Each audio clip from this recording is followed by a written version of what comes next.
So I think this is a good transition into episode 10 of Andor, Ricky Flex. So before we jump into it, I'm going to let you know this is a reaction episode. We're doing this a few days after. Spoilers left and right here. You have been warned. So we have the big prison break during this episode, Ricky Flex. And we have two incredible monologues. One from Andy Serkis, an incredible actor in his own right. All right. During the prison breakout scene as Kino Loy. And then we have Luthen with his incredible monologue talking to his insider, someone who's secretly on the rebels side that is a contributing member to Deidre's squad in the Imperial Starbase. I just got to ask you, Ricky Flicks, which monologue was better? Circus or Skarsgård? Had to be Skarsgård. The circus one had its not cringe, but not awkward, but just wasn't as smooth in my opinion. Skarsgård was just cold-hearted, like we're doing this, bro. Like I loved it. I will say though, I think we are overreacting. I think the Twitter world, Star Wars world is overreacting to Andor. I'm finally there. It's great. We're fit, and you are a part of this overreaction, right? When you said the Mandalorian comment, it's I said that great. after episode 5, bro. I know, and hey, I don't mind the take. I just disagree with it, but it's a take. This show is great. This episode, arguably better than the heist episode.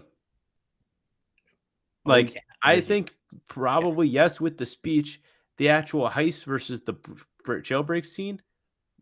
There's a debate there, but I think overall this was a better episode with the speech at the end and the spin there, twist there.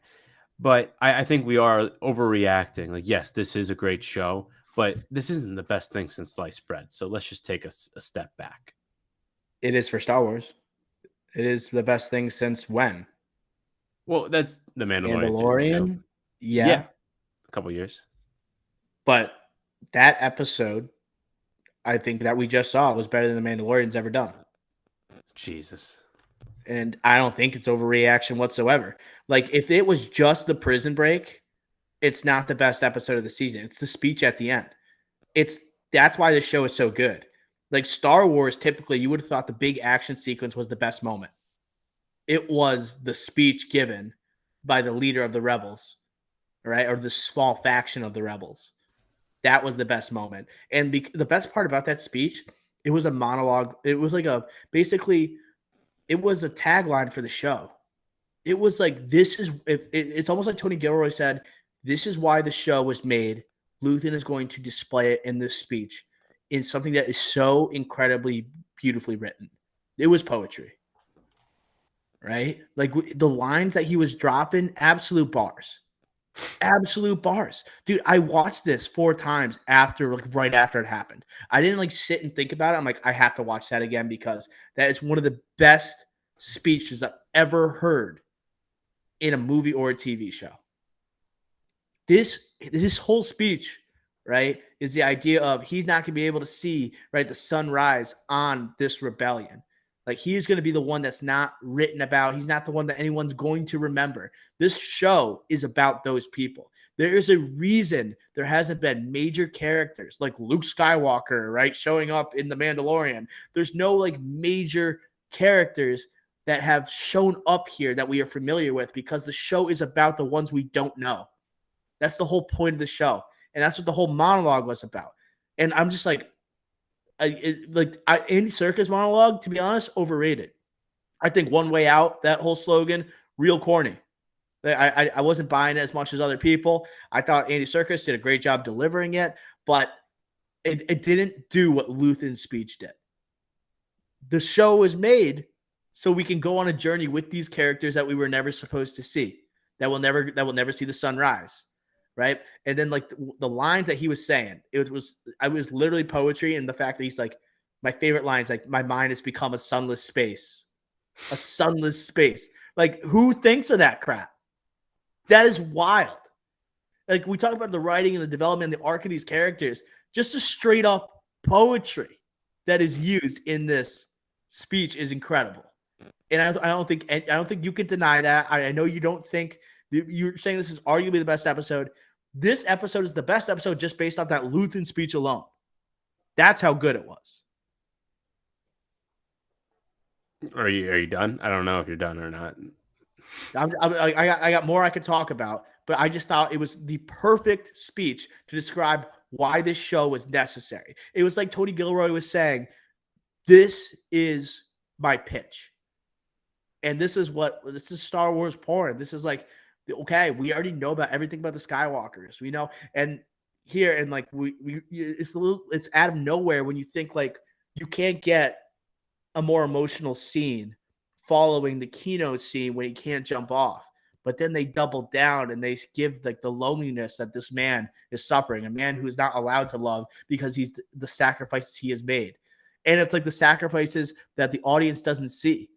It's the one that he has to explain because he will not be remembered. No one else will know about this conversation except us, the audience. It's kind of like some bitter irony there. But that's why I think it's so spectacular.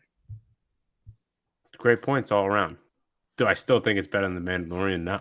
Like, no. Like, I just don't. I just don't see the same thing. I think The Mandalorian star power is just too much to overcome. But I do love this. I think it's the second best thing there is. I think it's better than the trilogy series, movies, starting with Force Awakens. I think it's easily better than that. Is it better than Rogue One? We'll see how it ends. I think that's a big how this is all going to unfold because this is already being lined up for a second season. And I think a big question mark is, hey, is what you just said there. Skarsgård, is he even going to live through season 1 to season 2? He doesn't need to after that, bro. He's not supposed to. He should die. I think he might die in this season. Yes, and then Mon Mothma that would be great gets writing. a full reign on the next season. I'm interested in that now. I feel like Skarsgård's got he's got Dune Part 2 coming up soon. Like he's got a lot of things on his plate that I won't get into here. So I could see him dying at this season too. And then Andor really get into the rebel because we still haven't gotten Andor really like as a full-hearted rebel. We still haven't gotten to that yet. This is the turning point. So like when is that gonna happen? It's got to be at the end of this season. It's got to be like the final episode of the season. Maybe Skarsgård has to die. And then he's like, oh, okay, I'm fully in. Like third time's the charm. You had the heist, you had the prison break, and that guy dying. And then you have Skarsgård dying. Okay, I'm fully in. And then second season is just full throttle. That's what I'm seeing here. It seems like you're on the same wavelength there. I'm really interested to see that. And then the other part I wanted to say is Forrest Whitaker. How is he getting back into this? Because they wouldn't just introduce him for that one cameo scene. Especially because they referred to that again in the last episode. So when is he coming back into the fray here? That's another part where is he going to make another appearance in this season or is that going to be next season? Other than that, the Mon Mothma thing and the kid, I don't know. Not really interested anymore. I was interested in that dynamic until this episode. I don't know. Let me explain why you should be interested, Ricky. Yeah. This is the turning point for Mon Mothma, where you're talking about the power that she's going to gain with the Rebel Alliance. Like if she tells her kid to go get married to this person, right, and she makes this deal with Davos Skolden, right, there's like no turning back. This is it. This is an incredibly important decision. And is she going to sell out her family pretty much too? That is like that's what this is going to come down to. And now Davos Skolden pretty much knows she's a part of the rebels now, or she is on the side of the rebellion. I think this is going to be intriguing as hell. And it's it's her also, like the emotional stakes of it all, the life that she has been drawn to, that she has been forced into. Is she going to do that to her child? Right? And she fights so hard for the rebellion. Not so hard, but she fights for the rebellion. She's not willing to make the sacrifices that Luthen is making. And that's why that scene is so genius as well. Right after the Mon Mothma scene, we go to Luthen. She is not willing to make the sacrifices that Luthen makes. What have I sacrificed? Calm, kinship, love. I've made my mind a sunless space. I burned my decency for someone else's future. He is willing to do that. He's made that decision. He's made his bed. Mon Mothma has not made that decision. That's coming this episode. So I thought that's, once again, this writing, put them right next to each other. One willing to do whatever it takes. Another one is not willing to pull the trigger. That's all there is right there. I'm not doubting that. I think you're misunderstanding what I'm saying. I don't think it's. Well, I'm saying it's big like for the Mon Mothma. I think it's gone stale. I honestly, it's not enjoyable to watch anymore. Whoa. I don't. It's gone Ricky. stale. It has. It's the same thing for 3 straight episodes now. Davos Golden just introduced. We need his money, It bro. wasn't that fiery. It wasn't. It just Well, yeah, wasn't. yeah, but it's not fire when you compare that speech in a prison break. It's not going to be as engaging. You can't just have But nonstop at action. first, I This no, isn't but Mandalorian. this is You need not some what I'm dialogue saying here. again. What I'm saying is we get that first interaction with Tay and Mon Mothma, and we just had that same thing go on ever since it was introduced. It's literally nothing's new. It's just always the same rhetoric, same thing over and over again. We need to It was a see 5 minute scene. development. It wasn't like it wasn't. I don't. It was a 5 minute scene. Like I don't know. It wasn't about Mon Mothma really the whole episode. I think the point of it was like to build into the Luthen thing. That's like the point of the scene. But also it introduces this next episode. She's going to have to make this decision that's going to like it could separate her from her family forever. Well, clearly she's got it's Mon Mothma, so we know it's gonna we know at least somehow she's gonna get to that point similar to Yeah, somehow. Skarsgård, but we don't know how she's gonna do it. Will she do it with her family? Whatever. I think that the dad's kind of a douche and a jerk. The kid doesn't like Mon Mothma, but I don't think Mon Mothma is going to do that. She'll probably say no, but somehow find another way to do it. Oh, okay. So you think it's another way, but I think what if it is this It's way? not that interesting. Why are you screaming? I'm just saying it's not. Okay, like I'm just saying I thought it was interesting because this could be the moment where Mon Mothma becomes full on with the rebellion. Like to me, that's interesting. I don't know, maybe not for you, but we know it's it's okay. coming. I don't know. Ricky, I you didn't are find so. it. Are you? Every time we talk about Andor, you just don't like the idea of a prequel for some reason. Like you said, yes, we know what's going to happen eventually, but it's how we get there. It's exactly what you just said. Like we But don't know if the this is the way moment or this has gone, we're going in circles with the Mon Mothma Tay relationship, and we're finally getting to this. But we had to wait another episode for this, and it's just like not the fire, the fastball I want to see with it. And it's like we're waiting for season 2 for the fastball. I don't know. I'd rather see things more up and coming, especially with a prequel when we know things are going to happen. So with a prequel, it's more important that you have that. Okay. No, I hear you, but I think this next episode is going to be Mon Mothma because she took a back seat the entire time in this episode. They just squeezed her in to kind of preview what's going to happen next, right? And this one was all about Cassian's breakout. This was about the prison. This wasn't even supposed to have anything else. It didn't need anything else, but it's the extra stuff, right? It's just like we have to keep building these characters. We have to go, where are they headed, right? Yeah, I was just saying, I didn't particularly like it. I'm tired of seeing the same thing there. Okay. I just wanted to see more rapid development with it, and it's just kind of. I got you, but it's a slow show. Yeah, it is. Yeah, and I think Genevieve O'Reilly's great as Mon Mothma though too. Yes, I enjoy watching the dialogue scenes. Honestly, I put Andor not even in my top 3 performances in the show. Not even barely in the top 5. I thought he was great in this episode in the prison break. He brought the fire from the get-go with Kino Loy. He was in his grill. I thought he was great in this episode. I'm not saying it wasn't good. I'm just saying if I had to rank the power rankings we do with not power rankings, but just overall the best performances so far in the series. Yeah. I think you got to go Skarsgård with the soliloquy there, the monologue.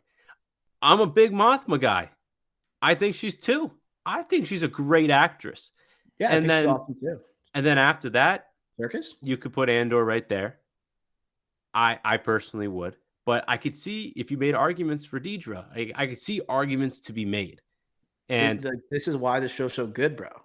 There I think are great so performances on great performances here. But this is why I'm thinking I love Mandalorian.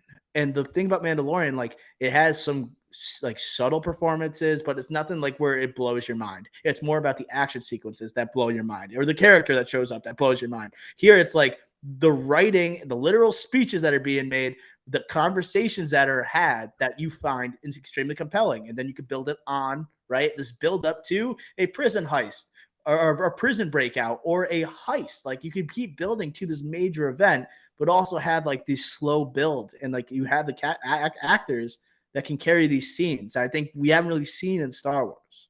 Completely agree. All I'm trying to say is this is a great show. Very good to great. Okay. But I just think people are overhyping the show because it's something new. And I'm just saying, hey, this is great, but it's not great because it's new, even though like that you could say that's part of the reason. But it's great because it's great. That's my point. I think everyone's just on Twitter and social media just overhyping this show. I think Yeah. because it's like, oh, Star Wars, but it's not Star Wars. Yeah. Okay, but how about we just talk about it's good? Like it's good. I don't know. I Right. think that's Because my Star main like I hear you. trigger for this. But at the same time, like that's huge for Star Wars. That like they went to this Definitely. level at like after like Disney and like when people have been unsure of like the direction that they've been going in. Mandalorian, huge hit when they're doing this new show and it doesn't have any major characters. It's a spin-off of like a Rogue One character that we've never seen other than Rogue One. And he's like the third lead in the movie, second lead in the movie, maybe. Right. So people like didn't believe in it. Maybe like the viewership obviously isn't there. But like people who have seen it, they want to spread the word because this is worth watching. This is on the same level of what we're getting at like high level at HBO, right? Or what we're getting what on Prime or something like the most elite of the elite.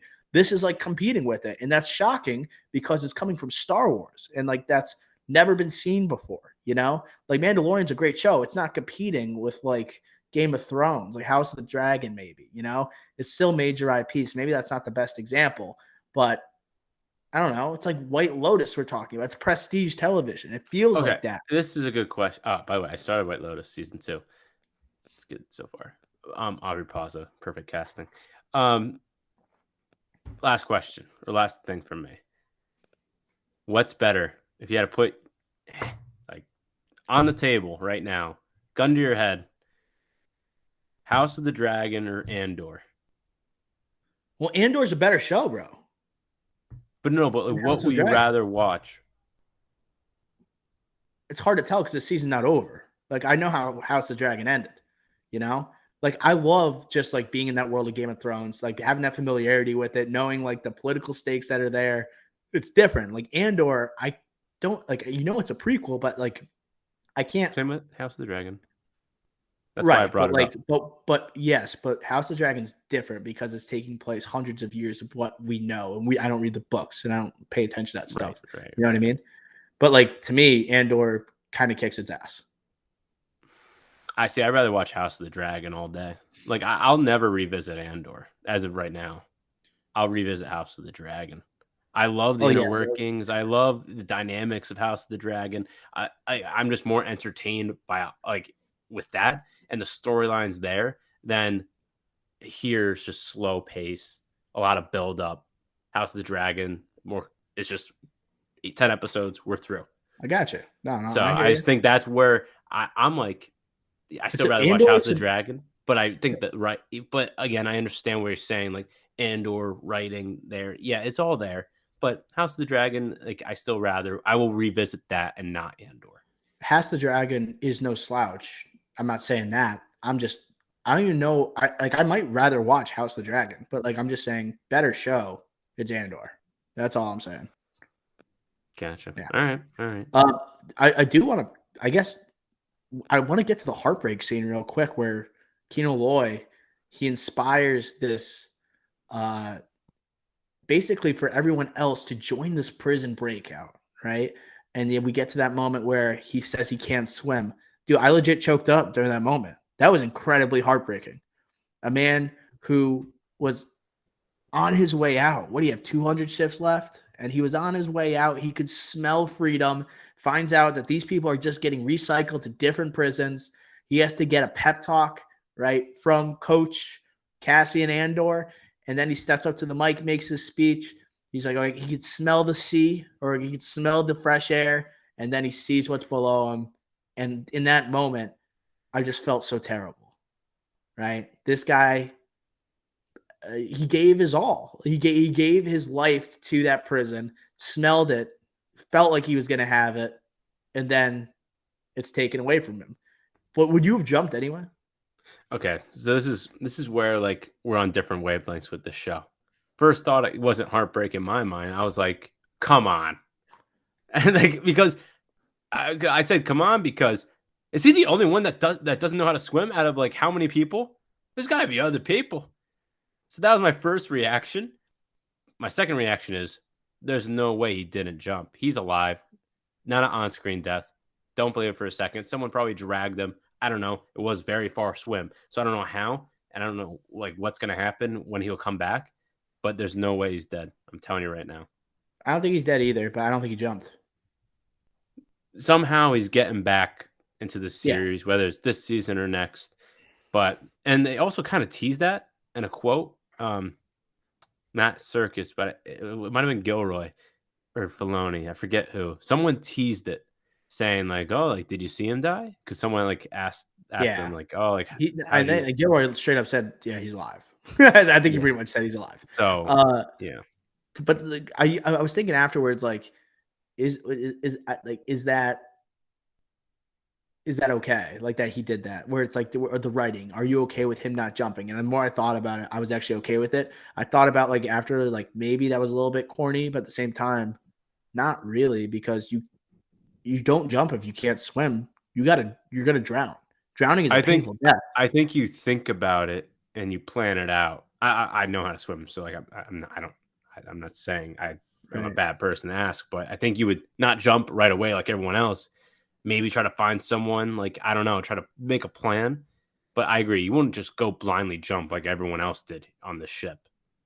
And the facial expressions on Andy Serkis's face during that moment was incredible acting. I Yeah. thought it was incredible. Where he said, "I can't swim," and you felt him like shivering and like moving backwards. I was like, "Damn!" Like he actually killed that. Let's put Andy Serkis in more non-CGI movies or roles. Dude, he's gonna get best like guest appearance at the Emmys. Like he's gonna get that he should get that award. I thought he was spectacular in this. The speech, the one way out, the only part I didn't like, but everything else I thought was solid. The one way out when everyone starts saying it, I'm like, come on. Yeah, I had the same thing. But I Doesn't don't roll know. off the tongue. Yeah, but you had to do something, right? I guess I didn't mind that much, but you're right. And never more than 12. Like those, like he's dropping bars too. Like the dialogue here is so good, bro. It's so Dropping good. bars. For the most part. All right. Any final comments on Andor before we move on? My shoulder's killing me. All right. So I think that's going to do it for our Andor recap. Make sure that you're tuning in to our feed because we have episode 11. We got 2 more episodes of Andor left to recap. We also have later in the week, as we wrap up this episode, we have Banshees of Inisherin we're going to be talking about. We might do a movie swap later on in the week. Make sure you stay tuned. Maybe a little tribute to Kevin Conroy. All right. Batman, the animated series, the voice of our childhood, sadly passed away at the age of 66. Make sure you're also, if you're watching right now on YouTube, hit the like button, hit the subscribe button. And if you comment, we'll comment back. Make sure to check out the other videos on our feed, including our Wakanda Forever spoiler-free review. Make sure you check that out. And so you can either watch it after you've seen the movie or beforehand. Make sure you're also following us on our social channels at The Drive-In Pod on Twitter and Instagram. For Ricky Flex and Dr. O. Until next time, we will smell ya.